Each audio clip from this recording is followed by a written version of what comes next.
شكون هو مراد سنوسي؟ مراد سنوسي كاتب مسرحي وفي نفس الوقت مدير المسرح الجهوي لوهران عبد القادر علولة وهاوي مسرح. جايب بثلاث مساهمات. المساهمة الأولى فنية تخص مسرحية حاجة الصبر اللي شارك بها مسرح وهران، وكان اللي اقتبست النص. والمساهمة الثانية هذا النص بالإضافة اللي غادي نقدموه كعرض مسرحي نشرناه في كتاب، لأن الكتاب لازم يرافق العرض، يعني باش الناس نربطوا القراءة بالمشاهدة. أنا تقريبا كل أعمالي تم نشرها، ودرك راني سعيد أن النشر تزامن مع تقديم العرض في المهرجان. بالتالي بالإضافة للعرض غادي نديروا حصة تاع بيع بالتوقيع للنص. والمساهمة الثالثة يعني كواحد يعني من خريج يعني عائلة الإعلام والاتصال، اقترحت باش نتقاسم التجربة نتاعي مع الزملاء اللي نشطوا صفحات الفيسبوك والانستغرام على مستوى المسارح العمومية. درنا ندوة تاع يومين وكانت ثرية جدا. واش هو مدى تجاوب المتربصين في الورشة؟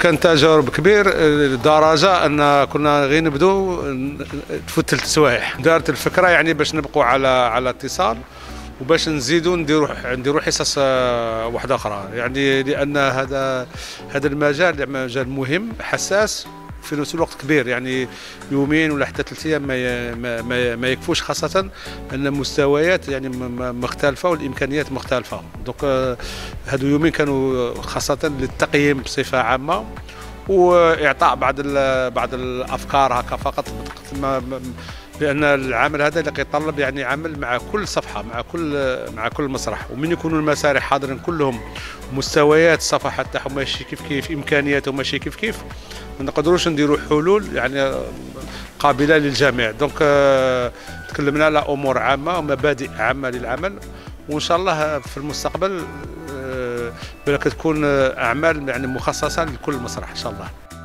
واش راكم توجدونا للمهرجان؟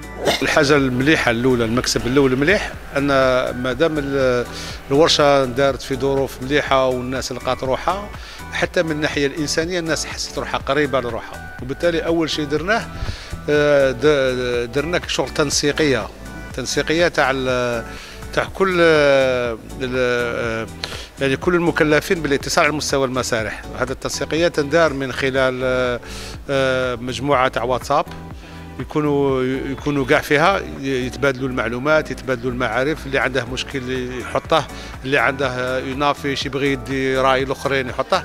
وبالتالي بدينا نخدموا جماعيا. دونك هذه حاجه الاولى.